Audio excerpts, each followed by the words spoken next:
आप देख रहे हैं जनता का एजेंडा पटना से और हम लगातार चर्चा कर रहे हैं आखिरकार किस तरीके से गुजरात के विकास के मॉडल पर बिहार में क्या उसे लागू किया जा सकता है।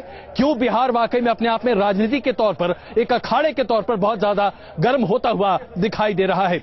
हमारे साथ इस वक्त राजीव रंजन जी मौजूद हैं, प्रेमचंद जी मौजूद हैं, नितिन जी मौजूद हैं, मनोज जी आरजेडी से हमारे साथ मौजूद है और तमाम हमारे यहां तमाम मेहमान भी मौजूद हैं। शुरुआत में फिर नितिन जी आपसे करता हूं। ब्रेक से पहले हम चर्चा कर रहे थे कि क्या विकास का मॉडल है गुजरात का, जिसमें से 3 मुख्य बातें आप बता दीजिए जो आप बिहार में लागू कर सकते हैं। एक बात हम लोगों ने शुरू में भी कहा है, किसी एक राज्य के मॉडल को आप दूसरे राज्य में लागू नहीं कर सकते। इस बार भैया आपके प्रधानमंत्री पद के उम्मीदवार गुजरात मॉडल का हवाला देकर देश भर में रैली करते हैं, आप कह रहे हैं आप उसे बिहार में लागू नहीं कर सकते। अजय जी पहले एक बात आपकी चर्चा सुन लीजिए। आपने सबने कहा कि नहीं, राजीव जी आपने कहा कि जो सवाल गुजरात में जो विकास हो उसकी चर्चा कर रहे हैं, लेकिन उन्होंने ये कभी नहीं कहा है कि उसी मॉडल को हम हर राज्य पर लागू करेंगे। हमारा राष्ट्रीय मॉडल एक अलग होगा, लेकिन गुजरात को उन्होंने एक पैमाना बताया। अच्छा चलिए, और इस पैमाने मैं इस सवाल को जैसे कोर्ट में कहा जाता है ना, एक वकील कहता है कि मैं अपने सवाल को अगर अलग तरीके से पैराफ्रेज करता हूं, मैं इसे अलग तरीके से पैराफ्रेज करता हूं आपके लिए। आप 3 बड़ी उपलब्धियां गिना दीजिए जो गुजरात को आपको लगता है कि गुजरात को देखकर दूसरे राज्यों को उसका अनुसरण करना चाहिए। आज गुजरात में बिजली हर घर में है। आज गुजरात में पलायन 0 पे आ चुका है। आज गुजरात में जो पानी है, जो मूल समस्या होती थी बिजली, पानी और सड़क, इससे गुजरात आगे बढ़ निकल चुका है। ये तीनों समस्याएं आज गुजरात में नहीं है। और ये जो पहला पैमाना होता है किसी भी राजीव रंजन जी, आप बीजेपी के साथ एक लंबा वक्त गुजार चुके हैं और मोदी जी ने वहां जो किया उसकी तारीफ आपकी सरकार भी उस समय तक करती रही थी, मानते थे आपकी विकास होता था। एक भ्रम है और उसका निवारण जरूरी है। अगर किसी सार्वजनिक समारोह में भारत सरकार के एक माननीय मंत्री ने किसी राज्य के मुख्यमंत्री की सराहना की, वो औपचारिक भाषण है। राजनीतिक तौर पर हम उनके खिलाफ उम्मीदवार गुजरात दंगे के पहले भी लड़ा रहे थे, गुजरात दंगों के बाद भी लड़ा रहे थे। हमारा भारतीय जनता पार्टी के साथ अलायंस बिहार में था। बिहार के बाहर आप लोगों से ज्यादा चिल्ला के हम भी बात कर सकते हैं। थोड़ा धैर्य रखिए और सबको बारी बारी से सुनिए। जी प्लीज जी। सबसे बड़ी बात यह है कि बिहार सबसे बड़ी बात यह है कि गुजरात एक विकसित राज्य था। रघुराम राजन ने उसको एक अल्प विकसित राज्य माना, तो विकास कैसा उन्होंने किया कि विकास की दौड़ में वो पिछड़ गया। और बिहार 58 साल में कहाँ था और इन 8 वर्षों में बिहार कहाँ पहुंचा, ये मूल्यांकन होना चाहिए नीतीश कुमार का। इससे पहले दर्शकों के बीच में नीतीश कुमार से बेहतर विकास का मॉडल देने का किसी नेता के पास न विजन है और न ये उनके काम करने के तरीके में लगता है ये चीज। हर कोई ये कहता है कि लालू प्रसाद यादव के नेतृत्व में बिहार दरअसल अपने सबसे ज्यादा धरातल तक पहुंचता हुआ दिखाई दिया था। यही आरोप आपकी पार्टी पर लगातार लगता रहा। ये बात अलग है कि लालू जी उससे शायद न माने, लेकिन आज क्या आप इसे मानते हैं कि वाकई में नीतीश कुमार जी ने एक ऐसा मॉडल दिया है जो देश के लिए सर्वमान्य है? मैं पहले तो तमाम अपने साथियों से कहता हूं कि मुझको 2 साथियों से आग्रह करता हूं, गुजारिश करता हूं कि 1 मिनट का मौका दें। सर्वप्रथम मुझको ये स्पष्ट करने दीजिए, बार बार सवाल आता है 2 विपरीत कालखंडों, 2 विपरीत ऐतिहासिक कालखंडों और अर्थव्यवस्था को कभी तुलनात्मक अध्ययन मत करिए। जिस लड़ाई को लालू जी ने लड़ा है, आज कई लोग यहां बैठे हुए हैं, गैर बराबरी इस राज्य की संरचना का हिस्सा नहीं था। गैर बराबरी के खिलाफ हम खुल के आए और तार तार कर दिया हमने उसको। वहां से वो लड़ाई शुरू हुई। दूसरी चीज अजय जी एक बहुत महत्वपूर्ण प्रश्न है। मैं मानता हूं कि अगर विकास, मैं गुजरात को नंबर 1 दूंगा। जानते हो किस चीज में? किस तरह अपनी जिंदा कौमों को 2ym दर्जे के नागरिक बनाए जाएं, ये गुजरात से कोई सीखे। जिंदा कौमें 2ym दर्जे के नागरिक बनाए। इससे बड़ा प्रहार आपके ऊपर नहीं हो सकता है। बिहार को जंगल राज की ओर स्थापित कर आज कांग्रेस और लालू जी एक मंच पे नहीं जा रहे हैं। चलिए, लालू का यही सवाल मैं प्रेम जी आपसे पूछना चाहूंगा। बिहार में आज लालू प्रसाद यादव के समय में बिहार में जो स्थिति थी, बहुत हद तक कांग्रेस का समर्थन हासिल था। सहयोगी रहे हैं आप लोग और आज भी सहयोगी हैं। देखिए, क्या वो आप उसका बोझ उठाने को तैयार है? अगर बिहार का वो समय अराजकता का समय था या उस समय जंगल राज कहा गया बीजेपी और जेडीयू जो आज वर्तमान में उसके द्वारा, तो उस समय चूंकि अपहरण और हत्या की घटनाएं होती थी और आपराधिक घटनाएं बढ़ी थी, वो आज भी हो रही है। अगर वो जंगल राज था तो आज क्या है? नंबर 1। नंबर 2, अगर वो जंगल राज था तो उसकी स्थापना किसने की? लालू प्रसाद को चीफ मिनिस्टर नीतीश कुमार जी ने बनाया था और पूरे 5 साल तक लालू जी के साथ रहे। तो इसके लिए क्या नीतीश कुमार क्यों नहीं जिम्मेदार है? नीतीश कुमार जी क्यों नहीं जिम्मेदार? प्लीज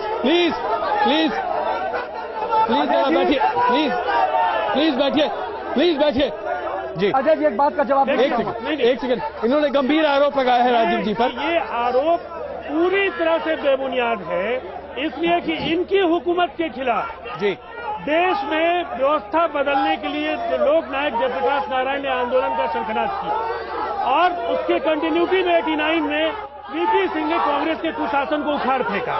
जो परिस्थितियां थी लालू प्रसाद यादव कांग्रेस के विरोध के नतीजे के तौर पर आए और जब जनता को उन्होंने छला तो जनता ने जब उनको छला तब उनके खिलाफ जनता हो गई और जनता ने चेहरे को ये कह रहे हैं लालू का चेहरा आज बिहार में आतंक का चेहरा है। आज भी बिहार में लालू के चेहरे पे खौफ खाते हैं और दोनों लोग आज भी मंच साझा करने को तैयार नहीं है। आज भी लालू को मंच से किनारे कर दिया। कांग्रेस ने लालू को अपने मंच पे बुलाने का भी जरूरत नहीं समझा। आज भी लालू के चेहरे से भय बैठेंगे आज भय के लालू का जो भय है वो आज भी उनको खौफ लगता है। आज भी लालू के भय से ये डरते हैं। आम जनता नहीं है। लालू उसका ये नतीजा है कि बीजेपी को इस बात से परेशानी हो रही है मुझे कोई कि लालू जी, सोनिया जी और राहुल जी के मंच पर क्यों नहीं आ रहे। ये दर्द इनको क्यों हो रहा है? दर्द नहीं हो रहा। लालू हमारे बच्चे काम कर रहे हैं, हम भी उनके लिए काम कर रहे हैं। बिहार की जनता जानना चाहेगी कि आप गठबंधन भी कर रहे हैं और मंच पे साथ नहीं, हम नाटक नहीं कर रहे हैं। अच्छा चलिए, अगर मैं प्लीज आप सबसे प्लीज बैठिए, प्लीज बैठिए।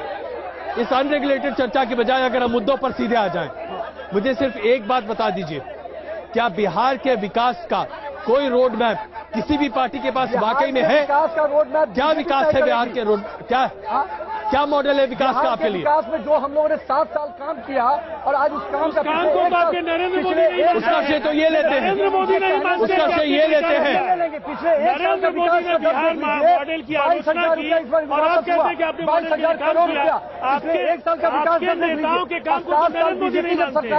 ये पूरी तरह से नीतीश कुमार अलग हुए थे।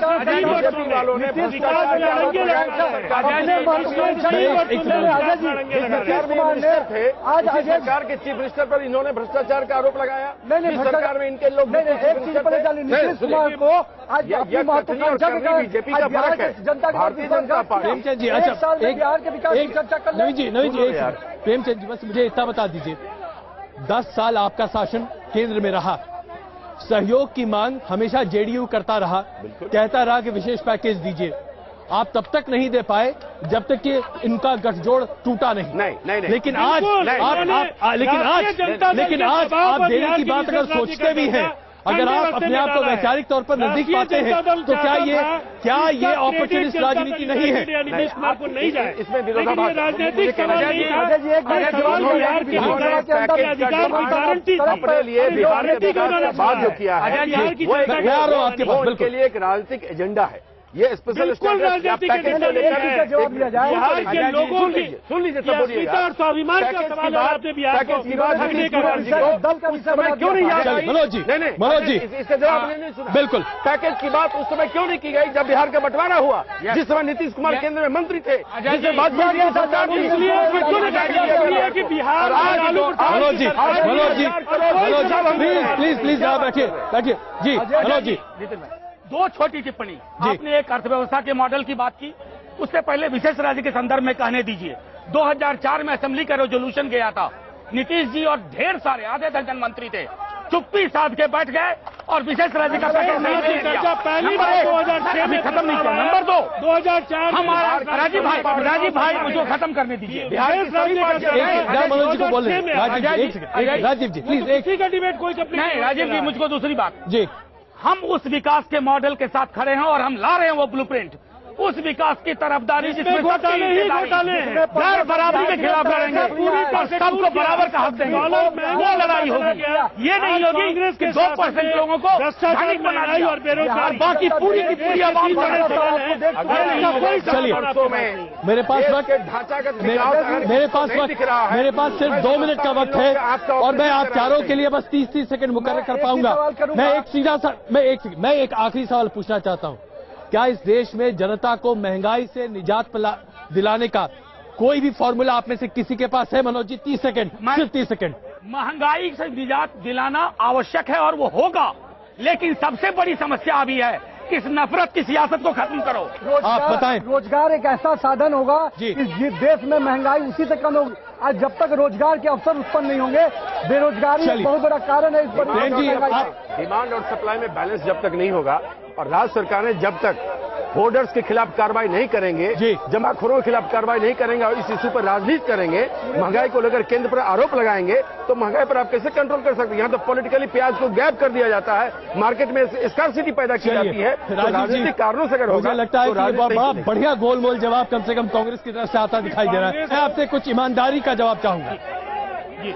ईमानदारी का जवाब ये है कि देश में राज्यों को फलने फूलने का मौका केंद्र में बैठी सरकार को देना होगा, संसाधनों के समान वितरण का फॉर्मूला तय करना होगा और महंगाई, भ्रष्टाचार जैसे जो बड़े सवाल हैं उनमें राज्यों में जिनकी सरकारें हैं उनको विश्वास में लेकर के देश के लिए एक समग्र नीति का आपको घोषणा उसकी करनी होगी और सबको शामिल करना पड़ेगा। बहुत बहुत धन्यवाद आप सबों का इस चर्चा में शामिल होने के लिए।